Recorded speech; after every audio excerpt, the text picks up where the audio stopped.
explosions, crazy car wrecks, and the criminal charges are dropped. What can't Cody Detweiler, aka Whistlin Diesel, do? Well, he can't explain his legal process, that's for sure. And it's understandable, or at least it will be by the end of this video. That's right, America's Attorney is back with a breakdown of Whistlin Diesel's legal drama with a shocking anecdote of my interactions with the DeKalb County court system that will make this... They're stalling as much as they can for us to not have this look like nothing. More on that later. First, let me tell you something for sure. You will never hear Cody speak on the topic contained in this video, because as sure as I am sitting here, which I'm pretty sure I'm sitting here, I'm telling you this, Cody is sworn to secrecy about the beatdown that he delivered to the dirty operations of law enforcement in DeKalb County, Tennessee.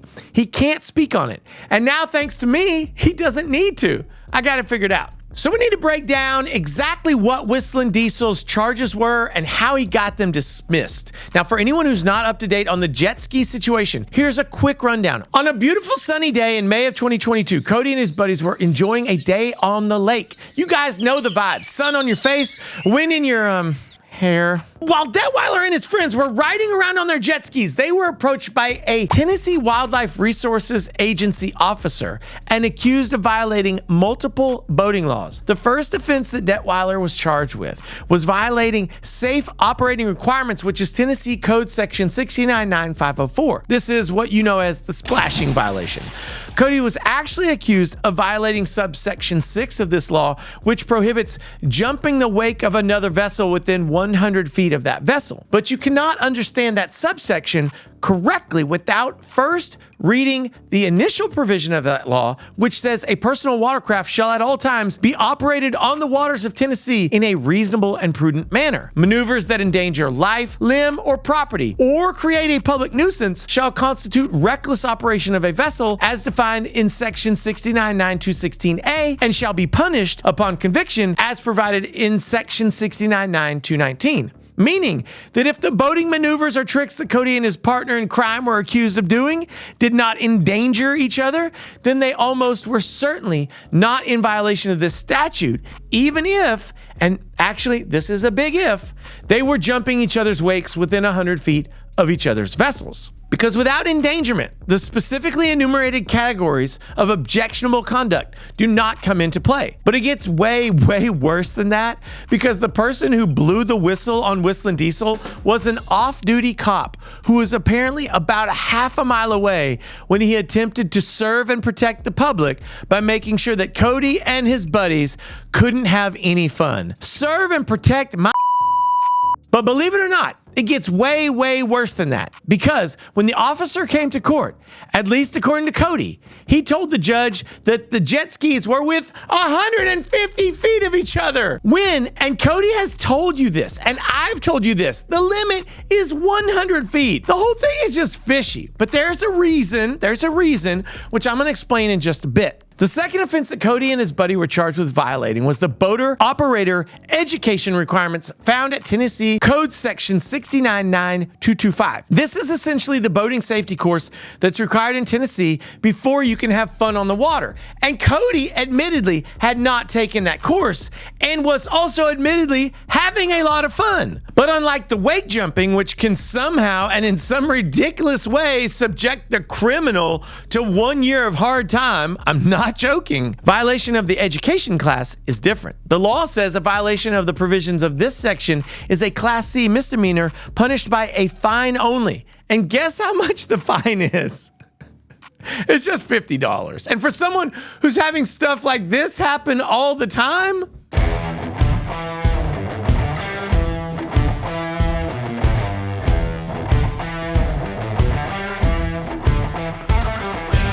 that's just not a lot of money. But Cody Detweiler did not take these charges lying down. He released several videos taking us through the journey of fighting these charges, but ultimately, he removed his last update video from YouTube, which I broke down here.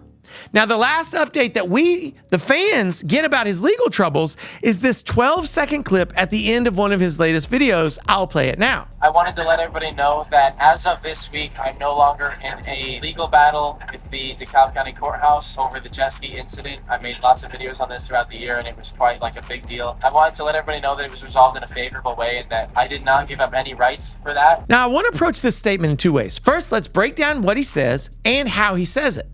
Now, I'd like to think that you could get to know a person pretty well by the content that they put out on the internet. I mean, I can promise you that for me, what you see is what you get. So I can't be the only one who found Detweiler's statement at the end of that video to be a bit weird. I mean, at least for him, how we know him.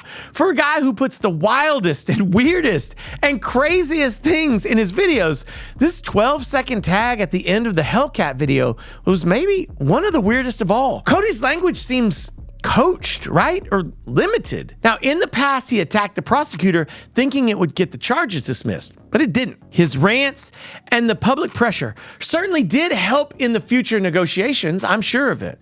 But what worked was hiring a lawyer. Oh, where was I? Now, you can tell that they negotiated a deal because this statement is so awkward that it can only be the product of lawyers arguing what can and can't be said by Cody after the dismissal. Let's look at this. This video was uploaded at the very end of August. As his fans, we should have celebrated this moment with him. And if you saw the turnout when he went to the courthouse earlier in the year, you know what a big deal it was. But this little blurb in late August, that's all we got. And yet, the charges weren't even dropped until the very end of September. And why was that? Because the prosecutor was watching to see if Cody would stick to the agreement. As I predicted in my earlier videos, Cody's attorney negotiated a deal to have those charges dropped. Cody was guilty of not taking the boater's ed class. That's fine. And he might have been guilty of the 100-foot rule on jet skis. Fine. But also, the only witness was half a mile away, and to me, this is the worst part. The other boater did not feel endangered since they were playing together. It was all so dumb. Cody's a big deal in his town. And that couldn't have been clearer than when the prosecutor tried to get free PSAs out of Cody for the boater's ed class. He was no longer even trying to get a conviction. And as I pointed out, this was an obvious violation of Cody's First Amendment rights, and so he got the charges dismissed. I couldn't be happier about it, honestly. He made a fool of the water cop and the prosecutor, but man, he sure was reserved when he announced it. This is America. He could have savaged them in his public statement, but he did not. He did the opposite. Now that we understand why he said what he said and why he didn't say more, let's talk about how he was able to say it. How did Detweiler get these charges dropped? Because based on previous videos and allegations from Detweiler himself, it really seemed like DeKalb County was ready to fight this fight to the bitter end. The reason is because Cody had viable claims against the Tennessee Wildlife Resources Agency, and because he could make a claim against the prosecutor, which although he might not have won, he probably wouldn't have won. Because of a concept called prosecutorial immunity, Cody still could have made their lives miserable for quite some time, and because of his reach, his fame, he could have brought lots and lots of shade on them. A deal was inevitable. And so here's how it happens. Cody's lawyers and the prosecuting attorney, which is also called the district attorney or the DA, they get together and they meet in private. And Cody's lawyer tells him, "We can sue, we can make things bad for you, etc., etc. We can put pressure on you." And the DA says, "No, we want to go to trial, we can convict." But it's not true. And before long, the DA is telling him that he really just wants out of the situation, that he's a politician and he can't have Cody ruin him over one mistake, which threatening Cody was a huge mistake. And so they have this backroom handshake agreement, none of it in any court records. Believe me, I know, I got the court records, that the DA will null pros the charges and Cody will keep his mouth shut and they will all forget this ever happened. As I said, here's Cody's dismissal. These things are old fashioned. It's not called a dismissal exactly. It's instead called a null prosequi. It's a document. What it means is that the DA is not moving forward and clearly the terms of the deal are that Cody cannot talk about the terms of the deal. He can't dance on the DA's grave or anything like that. And just to prove how little trust there was between the two parties in this situation, they reached this verbal agreement for a dismissal around August 22nd. We don't know the exact date, but we do know it was about a week before the Hellcat video. And then look at the date on this dismissal. September 29th, 2023. And just to be clear, this is a null pros. It's not a dismissal with prejudice, which would have meant that it could never come back up. Instead, it's without prejudice, which means it can be brought back up until the statute of limitation runs. It seems clear to me that the DA sat on this agreement and didn't take it to the judge for over a month just to make sure that Cody didn't shame him. And Cody's a man of his word. He didn't say anything, and he won't. He's a bigger man than that. But I'm not, and so I'm enjoying telling you what went down with the DA. My hat's off to Cody, because it takes humility and self-confidence to walk away from a jerk. And Cody did it. He won. And now I must pause for a drum roll. That's right. Drop down in the comments with some drum emojis, because we need to build some serious tension for the insane story that I'm about to share with you. Done? Okay, here in this video today, I'm proving to you, my loyal viewers, that I do the research. I go the extra mile to make sure that you get the best legal information possible. And I attempted to do that for this video by reaching out to the DeKalb County courts myself for information about this case. And you're not going to believe the reception that I got and how hard it was to get these documents. So, from the beginning, I called up the clerk's office and I said, I'm a lawyer. Can I please have the records from such and such court case? And this young lady says, sure. And she asked me for my email address and she emails them to me. Love it. That's how I was able to make the first video. I come back about a month later looking for an update. I emailed her because I have her email address. She doesn't answer me. A couple days go by and then I ping her and I'm like, did you see my request? And instead of her answering me, her boss answers me and says, basically, we're not going to give you documents like that. You're not welcome to emails from us.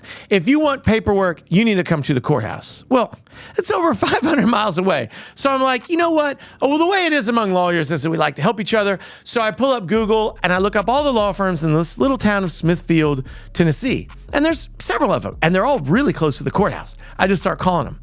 And about 30 seconds into each call, the person on the other end of the line is like, oh, you mean the YouTuber? Yeah, I'm not going to help you with that. We ain't getting involved. And literally over and over and over, like it was like they got together and agreed they were not going to help me. It took about the 12th place that I called before I found someone who would run to the courthouse for me and get me these copies. And I certainly appreciate it, but I'm not going to say your name in my video, but you know who you are, and thank you.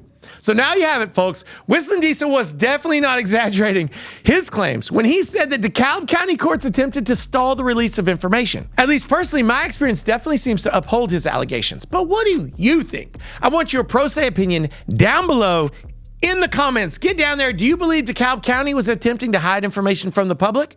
What do you think about Cody's charges being dropped? Let me know what you think, and don't forget to smash the like button. And hit the subscribe button. I will be back soon with new content, and you don't want to miss it. But in the meantime, if you want some more Whistlin Diesel coverage from the very beginning, check out these breakdowns of his struggles on YouTube. I'll see you later. Bye.